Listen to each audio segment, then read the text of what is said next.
ഇനി സോഫ്റ്റ്വെയറിലുള്ള എല്ലാ മെനുകളെയും ഫോമുകളെയും കുറിച്ച് വിശദമായി നമുക്ക് നോക്കാം. ആദ്യമായി മാസ്റ്റർ മെനു. ഈ മെനു പ്രധാനമായി കമ്പനിയുടെ മെയിൻ ഡീറ്റെയിൽസ്, സ്റ്റോക്ക്, പാർട്ടി തുടങ്ങിയവയുടെ അടിസ്ഥാന വിവരങ്ങൾ നൽകുവാനായി ഉപയോഗിക്കുന്നതാണ്. ഈ മെനുവിനു കീഴിൽ വരുന്ന സബ്മെനുകളും അവ ക്ലിക്ക് ചെയ്യുമ്പോൾ ലഭ്യമാകുന്ന ഫോംസ് ഏതെല്ലാം എന്ന് നമുക്ക് നോക്കാം. 1. Company menu. ഈ മെനുവിൽ ക്ലിക്ക് ചെയ്യുമ്പോൾ സെലക്ട് കമ്പനി, എഡിറ്റ് കമ്പനി എന്നിങ്ങനെ 2 സബ്മെനുകൾ വരുന്നതാണ്. അവ ഓരോന്നും എന്തിനാണ് ഉപയോഗിക്കുന്നത് എന്ന് നോക്കാം. ആദ്യമായി സെലക്ട് കമ്പനി. സെലക്ട് കമ്പനിയിൽ ക്ലിക്ക് ചെയ്യുമ്പോൾ കമ്പനി മാസ്റ്റർ എന്ന ഒരു ഫോം ഓപ്പൺ ആയി വരും. ആ ഫോം എന്തിനെന്ന് നമുക്ക് നോക്കാം. ഈ ഫോമിൽ ആദ്യം മുകളിൽ കാണിച്ചിരിക്കുന്നത് സോഫ്റ്റ്വെയറിൽ ഉള്ള കമ്പനികൾ ലിസ്റ്റ് ചെയ്തിരിക്കുന്നതാണ്. താഴെ തന്നിരിക്കുന്ന ബോക്സിൽ കമ്പനികളുടെ ഫിനാൻഷ്യൽ ഇയറും കാണിച്ചിരിക്കുന്നു. സെലക്ട് ചെയ്ത കമ്പനിയിലേക്ക് കയറണമെങ്കിൽ ആദ്യം കമ്പനിയിൽ ക്ലിക്ക് ചെയ്യുക. അതിനുശേഷം താഴെ ഫിനാൻഷ്യൽ ഇയറിൽ ക്ലിക്ക് ചെയ്യുക. എന്നിട്ട് ഗോ ബട്ടൺ പ്രസ് ചെയ്യുക. അപ്പോൾ ആ കമ്പനിയുടെ ഡാറ്റ ലോഡ് ആകുന്നതാണ്. തുടർന്ന് ആ കമ്പനിയിൽ എൻട്രികൾ ചെയ്യാവുന്നതാണ്. ഇത് കൂടാതെ ന്യൂ കമ്പനി ബട്ടൺ പ്രസ് ചെയ്തു നിങ്ങൾക്ക് ഒരു പുതിയ കമ്പനി തുടങ്ങാവുന്നതാണ്. അത് എങ്ങനെയെന്ന് നമുക്ക് നോക്കാം. Company master form. കമ്പനിയുടെ പേര് ഇവിടെ കൊടുക്കുക. ചിഹ്നങ്ങൾ, സ്പെഷ്യൽ സൈൻസ് എന്നിവ കമ്പനിയുടെ പേരിനൊപ്പം കൊടുക്കാൻ സാധിക്കുന്നതല്ല. ഈ പേര് മാറ്റുവാൻ സാധിക്കുന്നതല്ല. പക്ഷേ പ്രിന്റുകളിൽ പേര് മാറ്റാൻ സൗകര്യമുള്ളതാണ്. കമ്പനിയുടെ പേര് കൊടുത്തതിനു ശേഷം ആവശ്യമായ വിവരങ്ങൾ കൊടുക്കുക. Address, GST number, phone number തുടങ്ങിയവ കൊടുത്തതിനു ശേഷം സേവ് ബട്ടൺ പ്രസ് ചെയ്യുക. കമ്പനി ജനറേറ്റ് ആകുന്നതുവരെ കാത്തിരിക്കുക. അതിനുശേഷം വരുന്ന ഫിനാൻഷ്യൽ ഇയർ സെറ്റ് ചെയ്യുവാനുള്ള option set financial year click ചെയ്യുക.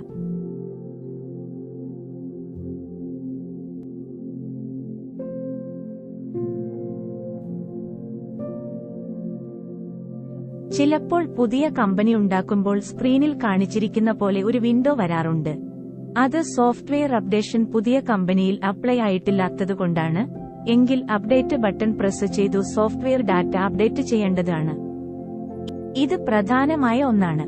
ശ്രദ്ധിക്കുക, സോഫ്റ്റ്വെയർ അപ്ഡേറ്റ് നടന്നുകൊണ്ടിരിക്കുമ്പോൾ ഈ വിൻഡോ ക്ലോസ് ചെയ്യരുത്. ഇത് തനിയെ ക്ലോസ് ആകുന്നതാണ്. ഇത് പ്രധാനപ്പെട്ട ഒന്നാണ്. Don't interrupt or close this window before update. It will affect your data and software. This window close after the updates. ഇനി നമുക്ക് അടുത്ത മെനു പരിചയപ്പെടാം. Edit company. ഈ ഫോം നമ്മൾ ആദ്യം ചെയ്ത കമ്പനി തുടങ്ങാനുള്ള ഫോമിൽ എന്തെങ്കിലും മാറ്റങ്ങൾ അതിനുശേഷം വരുത്തുവാനായാണ് ഉപയോഗിക്കുന്നത്. അതിൽ എഡിറ്റ് കമ്പനി ക്ലിക്ക് ചെയ്താൽ നമ്മൾ ആദ്യം ഓപ്പൺ ചെയ്ത കമ്പനി ഫോം ഓപ്പൺ ആകുകയും മാറ്റം വരുത്തേണ്ട കാര്യങ്ങൾ ചെയ്തതിനു ശേഷം അപ്ഡേറ്റ് ബട്ടൺ പ്രസ് ചെയ്യുകയും ചെയ്യുക. ഇനി നമുക്ക് അടുത്ത മെനു പരിചയപ്പെടാം. ബ്രാഞ്ച്. ഈ ഫോമിൽ ബ്രാഞ്ചിന്റെ പേരും അഡ്രസ്, ഫോൺ എന്നിവ കൊടുത്ത് സേവ് ചെയ്താൽ കമ്പനിയുടെ പേരിൽ ഒരു ബ്രാഞ്ച് ഉണ്ടാക്കുവാൻ സാധിക്കും. സ്റ്റോക്ക് ഇൻ, സ്റ്റോക്ക് ഔട്ട് ഫോമുകൾ ഉപയോഗിക്കാൻ ബ്രാഞ്ച് നിർബന്ധമാണ്. ഇനി നമുക്ക് അടുത്ത മെനു പരിചയപ്പെടാം. നരേഷൻ. നരേഷൻ എന്ന മെനുവിൽ ക്ലിക്ക് ചെയ്യുമ്പോൾ നിങ്ങൾക്ക് നരേഷൻ മാസ്റ്റർ എന്ന ഒരു ഫോം ഓപ്പൺ ആകുന്നതാണ്. ഇത് ഉപയോഗിക്കുന്നത് പൊതുവായി വൗച്ചർ ഫോമുകളിൽ നരേഷൻസ് ലോഡ് ചെയ്യുവാനായിട്ടാണ്.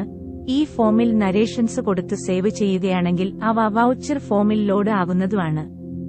ഇനി നമുക്ക് അടുത്ത മെനു പരിചയപ്പെടാം. സ്റ്റോക്ക്. മാസ്റ്റർ മെനുവിൽ സ്റ്റോക്ക് എന്ന മെനുവിൽ ക്ലിക്ക് ചെയ്യുമ്പോൾ ഓപ്പൺ ആകുന്ന ഫോമാണ് സ്റ്റോക്ക് മാസ്റ്റർ. ഇതൊരു പ്രധാനപ്പെട്ട ഫോമാണ്. കമ്പനിയിലേക്കു വേണ്ടിയുള്ള എല്ലാ ഇൻവെന്ററി സ്റ്റോക്കുകളുടെയും അടിസ്ഥാന വിവരങ്ങൾ കൊടുക്കുന്ന ഫോമാണിത്. ഈ ഫോമിൽ കൊടുക്കുന്ന സ്റ്റോക്ക് ഡീറ്റെയിൽസ് ആയിരിക്കും സെയിൽ, പർച്ചേസ് തുടങ്ങിയ ഫോമുകളിൽ വരിക. സ്റ്റോക്ക് ഫോമിൽ കാണിച്ചിരിക്കുന്ന ടെക്സ്റ്റ് ബോക്സുകളിൽ നിങ്ങൾക്ക് നിങ്ങളുടെ കമ്പനിയിലെ ഒരു സ്റ്റോക്കിന്റെ വിവരങ്ങൾ കൊടുക്കാവുന്നതാണ്. സ്റ്റോക്കിന്റെ പേര്, അളവുകൾ, എണ്ണം, സ്റ്റോക്കിന്റെ വിലകൾ, HSN തുടങ്ങിയ അടിസ്ഥാന വിവരങ്ങൾ എല്ലാം ഇവിടെ തന്നിരിക്കുന്ന അതാത് കോളങ്ങളിൽ കൊടുക്കുക. എൻട്രികൾ ചെയ്യുമ്പോൾ കൊടുക്കുന്ന സ്റ്റോക്കിന്റെ GST റേറ്റ് കൊടുക്കുവാൻ മറക്കാതിരിക്കുക. ഓപ്പണിംഗ് സ്റ്റോക്ക്, കറന്റ് സ്റ്റോക്ക് കൊടുത്തില്ലെങ്കിലും കുഴപ്പമില്ല. കാരണം ഇവ പർച്ചേസ് ചെയ്യുമ്പോൾ അവയുടെ എണ്ണം കറന്റ് സ്റ്റോക്സ് ആയി വന്ന് സേവ് ആകുന്നതാണ്. കൂടാതെ ഈ ഫോമിലൂടെ നമുക്ക് സ്റ്റോക്കിന്റെ ബാർകോഡ് ജനറേറ്റ് ചെയ്യുവാനും കഴിയും. അതിനായി സ്റ്റോക്ക് കോഡ് എന്ന കോളത്തിൽ സ്റ്റോക്കിന്റെ ബാർകോഡ് കൊടുക്കുക. കൂടാതെ ഈ സ്റ്റോക്ക് നമുക്ക് പ്രത്യേകം ഗ്രൂപ്പുകളിൽ ഉൾപ്പെടുത്തണമെങ്കിൽ മെയിൻ ഗ്രൂപ്പ്, സബ് ഗ്രൂപ്പ് എന്നിവയ്ക്ക് നേരെയുള്ള ന്യൂ ബട്ടൺ ക്ലിക്ക് ചെയ്ത് പുതിയ ഗ്രൂപ്പ് ഉണ്ടാക്കാനും ഈ സ്റ്റോക്കിനെ ആ ഗ്രൂപ്പിൽ ഉൾപ്പെടുത്താനും കഴിയും. കൂടാതെ ഈ ഫോമിൽ മുകളിൽ കാണിച്ചിരിക്കുന്ന വ്യൂ ടാബിൽ ക്ലിക്ക് ചെയ്താൽ നാം സേവ് ചെയ്തിരിക്കുന്ന എല്ലാ സ്റ്റോക്കുകളും കാണാനും അവ എഡിറ്റ് ചെയ്ത് മാറ്റങ്ങൾ വരുത്തുവാനും കഴിയും. എഡിറ്റ് ചെയ്യുവാനായി ഓരോ സ്റ്റോക്കിന്റെയും നേരെ കാണുന്ന എഡിറ്റ് ബട്ടൺ ക്ലിക്ക് ചെയ്താൽ മതി. കൂടാതെ ഡയറക്റ്റ് അപ്ഡേറ്റ് എന്ന ടാബിൽ ക്ലിക്ക് ചെയ്താൽ നിങ്ങൾക്ക് വ്യത്യസ്തമായ സ്റ്റോക്കുകൾ ഒരുമിച്ചു സെയിൽ റേറ്റ്, പർച്ചേസ് റേറ്റ് എന്നിവ മാറ്റം വരുത്തി അപ്ഡേറ്റ് ചെയ്യാനാകുന്നതാണ്. വ്യൂ എന്ന ടാബിൽ സ്റ്റോക്ക് നിങ്ങൾക്ക് ഗ്രൂപ്പ്, HSN, ഐറ്റം കോഡ് എന്നിവ ഉപയോഗിച്ചു എളുപ്പത്തിൽ തിരിയുന്നതിനായി സൗകര്യങ്ങൾ ഉൾപ്പെടുത്തിയിട്ടുണ്ട്. സ്റ്റോക്ക് മാസ്റ്റർ ഫോമിൽ സ്റ്റോക്കുമായി ബന്ധപ്പെട്ട ധാരാളം ഫീച്ചേഴ്സ് ഉൾപ്പെടുത്തിയിട്ടുണ്ട്. അവയിലൊന്നാണ് സ്റ്റോക്ക് ഗ്രാഫ്സ്. ഓരോ സ്റ്റോക്കും എഡിറ്റ് ചെയ്യുമ്പോൾ തന്നെ അവയുടെ ഏകദേശം ഡീറ്റെയിൽസ് ഗ്രാഫിക്കൽ രൂപത്തിൽ നിങ്ങൾക്ക് ഫോമിൽ കാണാൻ കഴിയും. ശ്രദ്ധിക്കുക, സെയിൽ, പർച്ചേസ് എന്നിവ നടന്നിട്ടുണ്ടെങ്കിൽ ആ സ്റ്റോക്ക് ഡിലീറ്റ് ചെയ്യുവാൻ കഴിയുന്നതല്ല. നെഗറ്റീവ് സ്റ്റോക്ക് സോഫ്റ്റ്വെയർ സപ്പോർട്ട് ചെയ്യുന്നില്ല. അതിനാൽ സ്റ്റോക്കിന്റെ എണ്ണം 0 പിന്നീട് നിങ്ങൾക്ക് പർച്ചേസ് എൻട്രി ചെയ്യാതെ സ്റ്റോക്ക് സെയിൽ ചെയ്യുവാൻ സാധിക്കില്ല. ഇനി നമുക്ക് അടുത്ത മെനു പരിചയപ്പെടാം. അടുത്തത് യൂസർ മാനേജ്മെന്റ് എന്ന മെനു ആണ്. ഇത് പ്രധാനമായും സോഫ്റ്റ്വെയർ ഉപയോഗിക്കുന്ന യൂസേഴ്സിനു പെർമിഷൻസ് കൊടുക്കാനും അവരുടെ പാസ്വേഡ് മാനേജ് ചെയ്യാനുമാണ്. ഈ ഫോമിലൂടെ നമുക്ക് പുതിയ യൂസേഴ്സിനെയും പുതിയ പെർമിഷൻസും ഉണ്ടാക്കാവുന്നതാണ്. ഇവ നമുക്ക് വിശദമായി നോക്കാം. Role management. ഈ ഫോമിൽ നിലവിലുള്ള റോൾസ് കാണിച്ചിരിക്കുന്നു. പുതിയ ഒരു റോൾ ഉണ്ടാക്കുവാനായി ന്യൂ റോൾ എന്ന കോളത്തിൽ ടൈപ്പ് ചെയ്തതിനുശേഷം അപ്ഡേറ്റ് ബട്ടൺ പ്രസ് ചെയ്യുക. അടുത്തത് യൂസർ മാസ്റ്റർ ഫോം. ഈ ഫോമിൽ നിങ്ങൾക്ക് പുതിയ ഒരു യൂസറെ ഉണ്ടാക്കുവാനും അല്ലെങ്കിൽ നിലവിലുള്ള യൂസറുടെ ഡീറ്റെയിൽസ് അഥവാ പാസ്വേഡ് മുതലായവ എഡിറ്റ് ചെയ്യുവാനും കഴിയും. വ്യൂ ഓൾ യൂസേഴ്സ് എന്ന ടാബിൽ ക്ലിക്ക് ചെയ്തു നിങ്ങൾക്ക് സേവ് ചെയ്ത ഡീറ്റെയിൽസ് എഡിറ്റ് ചെയ്യാവുന്നതാണ്.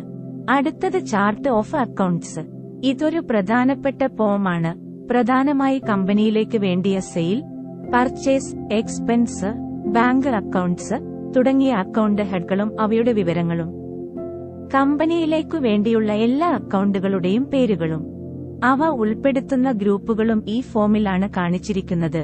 ഈ ഫോമിനെ കുറിച്ചുള്ള വിവരങ്ങൾ വിശദമായി നമുക്ക് നോക്കാം. ഈ ഫോമിൽ പാർട്ടിയുടെ അല്ലെങ്കിൽ അക്കൌണ്ട് നെയിം ടൈപ്പ് ചെയ്തതിനുശേഷം അവ മുകളിൽ തന്നിരിക്കുന്ന അക്കൌണ്ട് ഗ്രൂപ്പുകളിൽ നിന്നും അവ ഉൾപ്പെടുന്ന അക്കൌണ്ട് ഗ്രൂപ്പ് സെലക്ട് ചെയ്യുകയും പാർട്ടിക്ക് നമ്പർ ഉണ്ടെങ്കിൽ അത് കൊടുത്തതിനുശേഷം സേവ് ചെയ്യാവുന്നതാണ്. അഡ്രസ്, ഫോൺ, മൊബൈൽ എന്നിവ ആവശ്യമുണ്ടെങ്കിൽ കൊടുക്കാവുന്നതാണ്. ഓപ്പണിംഗ് ബാലൻസ് എന്ന കോളത്തിൽ പാർട്ടിയുടെ നിലവിലത്തെ ബാലൻസ് വേണമെങ്കിൽ കൊടുക്കാവുന്നതാണ്. മറ്റുള്ളവ എല്ലാം ഓപ്ഷണലായി കൊടുക്കുവാനുള്ളതാണ്.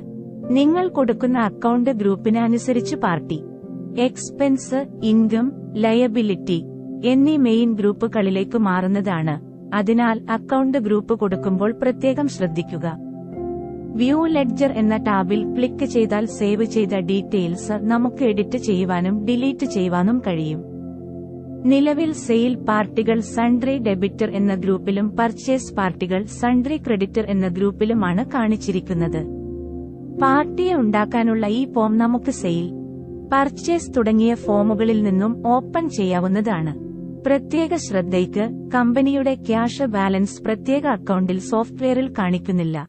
പാർട്ടികളെ കൂടാതെ എക്സ്പെൻസുകൾ, ബാങ്ക് അക്കൌണ്ട്സുകൾ, സാലറി അക്കൌണ്ട്സുകൾ, ഇൻകം അക്കൌണ്ട്സുകൾ തുടങ്ങി കമ്പനിയിൽ ഉപയോഗിക്കുന്ന എല്ലാ അക്കൌണ്ട് നെയിംസ്, അക്കൌണ്ട് ഗ്രൂപ്പുകളും ഈ ഫോമിൽ ആണ് ഉണ്ടാക്കേണ്ടത്.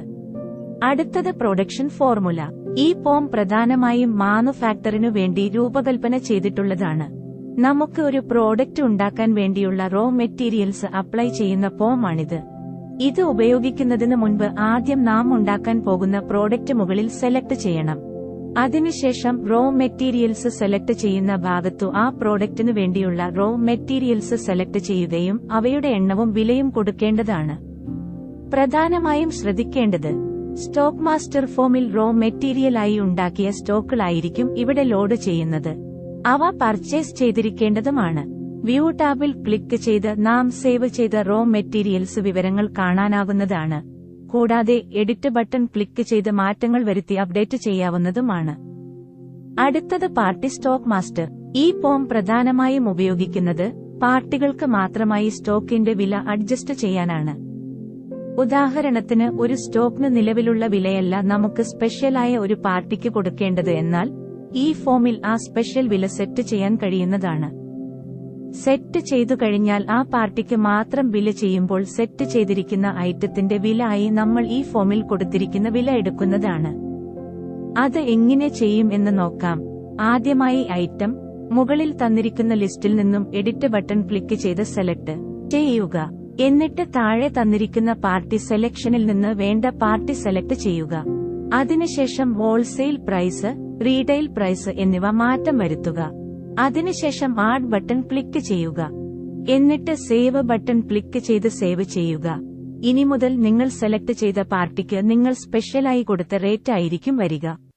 മാറ്റങ്ങൾ വരുത്തുവാൻ വ്യൂ ടാബിൽ ക്ലിക്ക് ചെയ്ത് സേവ് ചെയ്ത സ്റ്റോക്സ് നോക്കുക. മാറ്റങ്ങൾ ഉണ്ടെങ്കിൽ അവ വരുത്തിയതിനു ശേഷം അപ്ഡേറ്റ് ചെയ്യുക. അടുത്തത് സർവീസ് മാസ്റ്റർ. ഈ ഫോം പ്രധാനമായും ഉപയോഗിക്കുന്നത് കമ്പനിയിലേക്ക് വേണ്ടിയ സർവീസുകൾ സേവ് ചെയ്യാനാണ്. ഈ ഫോമിൽ സേവ് ചെയ്യുന്ന സർവീസുകളായിരിക്കും GST സർവീസ് എന്ന ബില്ലിംഗ് ഫോമിൽ ലോഡ് ആകുന്നത്. സർവീസ് സേവ് ചെയ്യുന്നതിന് മുൻപ് സർവീസിന് ഒരു സർവീസ് ടൈപ്പ് തിരഞ്ഞെടുക്കേണ്ടതാണ്. കൂടാതെ SIC കോഡും കൊടുക്കേണ്ടതാണ്. അതിനുശേഷം നാം സ്റ്റോക്ക് സേവ് ചെയ്യുന്നത് പോലെ GST റേറ്റുകളും സർവീസ് ചാർജും കൊടുത്ത് സേവ് ചെയ്യുക. സേവ് ചെയ്തവ വ്യൂ ടാബിൽ എഡിറ്റ് ക്ലിക്ക് ചെയ്ത് കാണാവുന്നതും മാറ്റങ്ങൾ വരുത്തിയതിനു ശേഷം അപ്ഡേറ്റ് ചെയ്യാവുന്നതുമാണ്. സേവ് ചെയ്ത സർവീസുകൾ GST സെയിൽ ഫോമിൽ വരുന്നതല്ല. അവ ലോഡ് ചെയ്യുന്നത് GST സർവീസ് എന്ന ട്രാൻസാക്ഷൻ ഫോമിലാണ്. സർവീസ് ടൈപ്പ്, SIC കോഡ് എന്നിവ കൊടുക്കണമെന്ന് നിർബന്ധമില്ല. അടുത്തത് എക്സ്പെൻസ് മാസ്റ്റർ. ഈ ഫോം പ്രധാനമായും ഉപയോഗിക്കുന്നത് കമ്പനിയിലേക്ക് വേണ്ടിയ GST എക്സ്പെൻസ് സേവ് ചെയ്യാനാണ്. ഈ ഫോമിൽ സേവ് ചെയ്യുന്ന എക്സ്പെൻസുകളായിരിക്കും GST എക്സ്പെൻസ് എന്ന ബില്ലിംഗ് ഫോമിൽ ലോഡ് ആകുന്നത്. എക്സ്പെൻസ് സേവ് ചെയ്യുന്നതിന് മുൻപ് എക്സ്പെൻസിന് ഒരു എക്സ്പെൻസ് ടൈപ്പ് തിരഞ്ഞെടുക്കേണ്ടതാണ്. കൂടാതെ SIC കോഡും കൊടുക്കേണ്ടതാണ്. അതിനുശേഷം നാം സ്റ്റോക്ക് സേവ് ചെയ്യുന്നത് പോലെ GST റേറ്റുകളും എക്സ്പെൻസ് ചാർജും കൊടുത്ത് സേവ് ചെയ്യുക. സേവ് ചെയ്തവ വ്യൂ ടാബിൽ എഡിറ്റ് ക്ലിക്ക് ചെയ്ത് കാണാവുന്നതും മാറ്റങ്ങൾ വരുത്തിയതിനു ശേഷം അപ്ഡേറ്റ് ചെയ്യാവുന്നതുമാണ്. സേവ് ചെയ്ത എക്സ്പെൻസുകൾ GST സെയിൽ ഫോമിൽ വരുന്നതല്ല. അവ ലോഡ് ചെയ്യുന്നത് GST എക്സ്പെൻസ് എന്ന ട്രാൻസാക്ഷൻ ഫോമിലാണ്.